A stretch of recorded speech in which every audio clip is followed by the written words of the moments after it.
Hi guys, and how are you doing? I thought I'd do a video on all things Royal Enfield. There's a lot going on in the motorcycle press.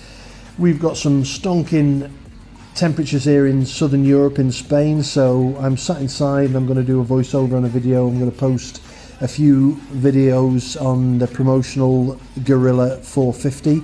That's Guerilla spelt as guerrilla warfare, not the gorilla that's an animal. And talk about the success that Royal Enfield have had in recent years with their lineup, especially the classic lineup, and give you my opinions on how it varies in Europe, mainland Europe, as opposed to the UK. Excuse me, guys. There's a big difference, really, guys. I think in the UK, I'm going to get flamed for some of the comments I'm going to make on this video, but I'm going to go ahead and make them anyway. In the UK, we've got a group of motorcyclists who are, let's say, diplomatically mature riders, venturing into the elderly person rider category, who really embrace Royal Enfield and all their classic connotations that they've had out on their bikes in the near past.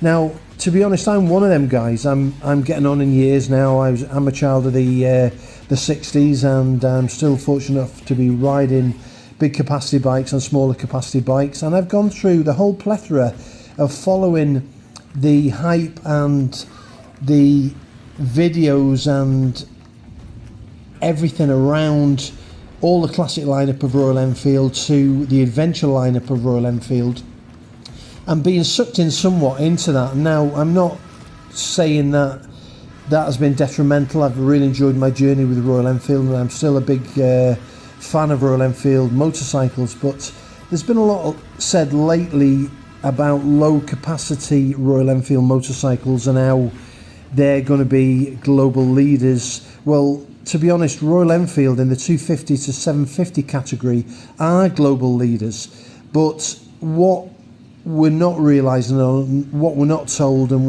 what we don't see is the figures for sales of Royal Enfield in that category, and mainly for their home market in India. The rest of the world are buying Royal Enfield, there's no doubt about that, and they are popular around the world, especially in the previous categories I've mentioned. So the mature category, again, being diplomatic, and especially in the UK. The UK, with its heritage for Royal Enfield, has a big following for Royal Enfield, and they've been really popular.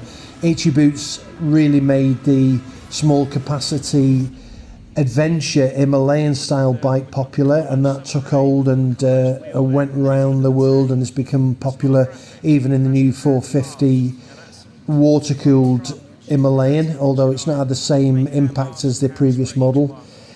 What I wanted to say, and the reasons this video is going to probably get me flamed, is that here in Europe things are slightly different.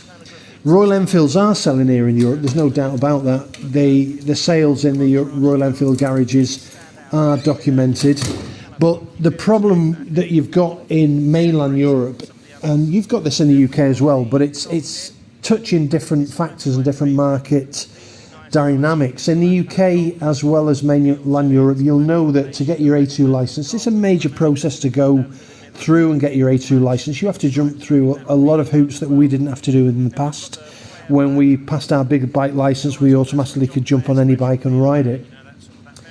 The problem with that, guys, is that a lot of people, especially here in mainland Europe, where we've got vast motorway networks, vast expanses of open countryside that you can tour and explore, people are not going to spend all that money on an A2 licence, then buy a small capacity bike, when they could just go out and buy a small capacity scooter type bike to commute around cities.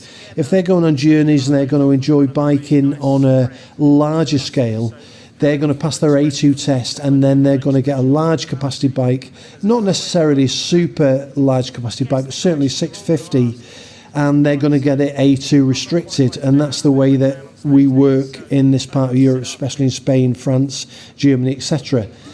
Now, in the UK, I was saying before that a lot of mature riders are really going for the Royal Enfield Classic lineup. I was one of them, as I've said in the past. You can check my older videos and you can see I've had classic Royal Enfields in the past.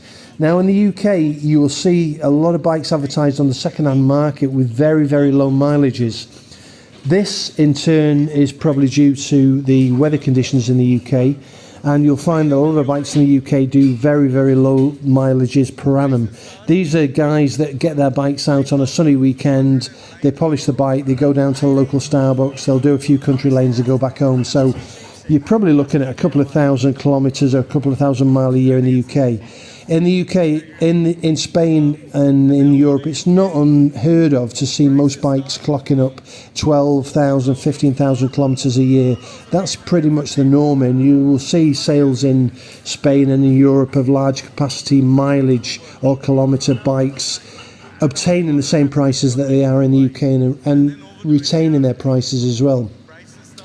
So moving on to the Guerilla 450 that I've spoke about before, I think the Guerilla 450 has been predominantly marketed towards maybe the home market in India and also the market in the UK. It's not going to be well received in Spain. Strike me down or flame me if I'm wrong on that, but that's my way of thinking. It's too small in capacity. People are not going to get an A2 license to get a small capacity bike. They're going to get a bigger bike here in Spain. So a lot of factors coming into play with the way that Royal Enfield are moving with their bikes on a global stage.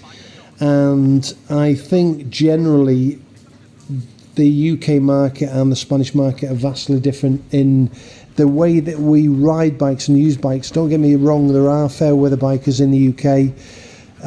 One that springs to mind who is a YouTuber is a Bingley Wheeler. He'll often go out in the rain and ride his bikes, but most people in the UK won't bring their bike out the garage unless it's sunshine.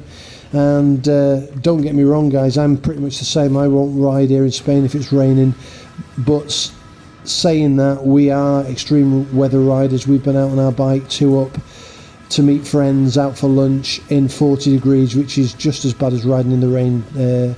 Don't get me wrong on that one, it's pretty severe, but we still ride in all types of weather apart from severe rainy weather. So yeah, lots of things to digest there guys, but I think the new lineup, especially the Himalayan 450 and the new Guerilla 450 here in Spain and possibly in the Mediterranean part of Europe, are not going to be big sellers. I think it will sell well in the UK, but again, I wouldn't see that it would be the perfect bike marketed towards the younger bike riding market, because you're not going to spend all that money to do an A2 license, then buy a bike that you're going to ride for 12 months and get bored with and want to take your full license after that. So yeah, food for thought there guys. I'm going to sign out on this video now, and give me a like, give me a thumbs up, give me comments. I don't mind if they're negative, as long as they're not abusive. I won't remove them. Whatever your thoughts, I'll be happy to hear them and respond to them. And as usual guys, ride safe and peace out. I'll catch you in the next one.